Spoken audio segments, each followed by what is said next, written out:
So you may have seen in the last week or so a video going viral on social media showing a man on a train with a large knife heading towards Beckenham station, appearing to stab another individual. Following that video and an investigation by the Metropolitan Police, a 19-year-old has been charged with attempted murder and possession of a bladed article. As there is now live criminal proceedings, there's very little that can be said other than what has been reported by the police, but there are a couple of interesting legal points to pick out when the courts are faced with charges of attempted murder.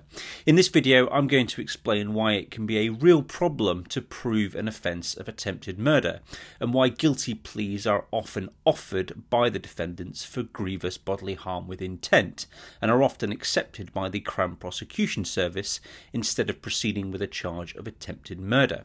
Welcome to my channel, Andy on Crime, where I talk about high-profile criminal cases and other aspects of criminal law in England and Wales. With all that being said, let's get into the video. So, attempted murder. And you might think, well, it's just committing the offence of murder without actually killing the person. And you'd be partially right, but there is one big distinction. If we start firstly with the offence of murder itself, in order to be guilty of murder, a person needs to 1. Unlawfully kill, 2. Another human being, and 3. With the intention to kill that person or cause them really serious harm. And point 3 is really important when we come to look at the offence of attempted murder. So taking each of those elements in turn and going into a little bit more detail, to unlawfully kill someone means that there is no legal justification for killing, such as acting in self-defence. Another human being, well, that's fairly self-explanatory. You can only be guilty of murder if you kill another living human being. If you kill an animal or someone who is already dead, this is not murder, although there may be a separate offence that you are committing. And finally, you need to have the intention to kill or cause that person really serious harm. So if you accidentally kill someone without meaning to do so, then you are not guilty of murder. You might be guilty of an offence of manslaughter, but you won't be guilty of murder. But you will be guilty of murder if you intend not to kill someone, but to cause them really serious harm. And in the act of intending to cause them really serious harm, they actually die as a result of your actions. You would then be guilty of murder. And if you're found guilty of an offence of murder, when it comes to sentencing, a judge is mandated to award a life sentence. If we look then at the offence of attempted murder, to be guilty of attempted murder, you must do an act which is more than merely preparatory to the commission of the offence of murder. And at the time, you must have the intention to kill that person. So if we break that down into a little bit more detail, to do an act which is more than merely preparatory to the commission of murder. So significant steps must have been taken to commit the offence of murder.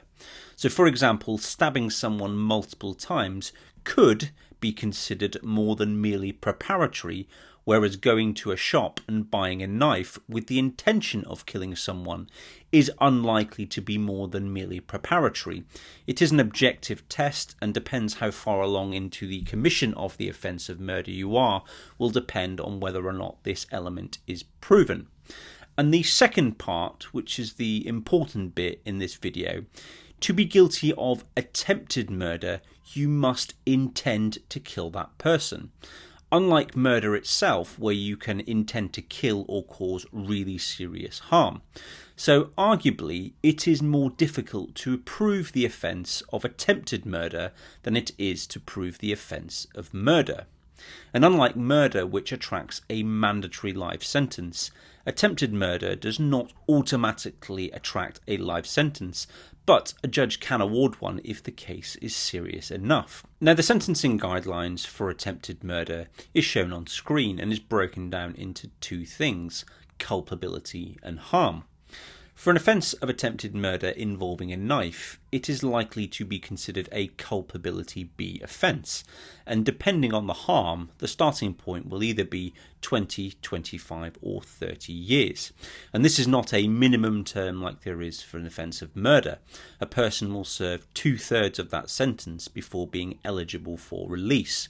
So if you get 20 years, you'll serve just over 13 years. With attempted murder often being difficult to prove due to the requirement to show an intention to kill, there are often cases where a defendant will plead guilty to an offence of grievous bodily harm with intent to cause grievous bodily harm, or its sister offence, wounding with intent to cause grievous bodily harm. To explain why this is often offered by a defendant and accepted by the prosecution, we need to look firstly at the elements of grievous bodily harm or wounding with intent. And there are 4 elements. Number 1 is unlawfully and maliciously, 2 inflicting, 3 really serious harm, and 4 with the intention to cause really serious harm. So again, I'm going to take a little bit of a deeper dive into this and look at each element in turn. So unlawfully and maliciously, this means that the person is acting without lawful justification, such as self-defense, and that the person intends or is reckless to some harm being caused to the victim. Inflict, this word is taken to mean cause, so a person causes. Really serious harm, this is really a question of fact for the jury, though there are plenty of guidelines as to what constitutes really serious harm. And the final element, with the intention to cause really serious harm, means that in the commission of the act, a person must intend by their actions to cause the victim really serious harm. And you'll notice that the final element is also an element of murder, albeit that the person must also die as a result for an offence of murder to be proved. So why is this offence often offered as a guilty plea by a defendant and accepted by the prosecution? Now, this is not done in every criminal case, but there are times when this is done. And the reason that a defendant might offer a guilty plea to this offence is that the sentencing guidelines for this offence, when compared with attempted murder, are much lower. And you'll see on the screen, for even the most serious offence of grievous bodily harm with intent, the starting point is 12 years, which is much lower than what it is for attempted murder. And this can be an incentive for the defendant to avoid rolling the dice on a trial for an offence of attempted murder. Why then would the prosecution accept this plea and not go to trial on a charge of attempted murder? Well, as I've mentioned before, the prosecution have to prove an intention to kill.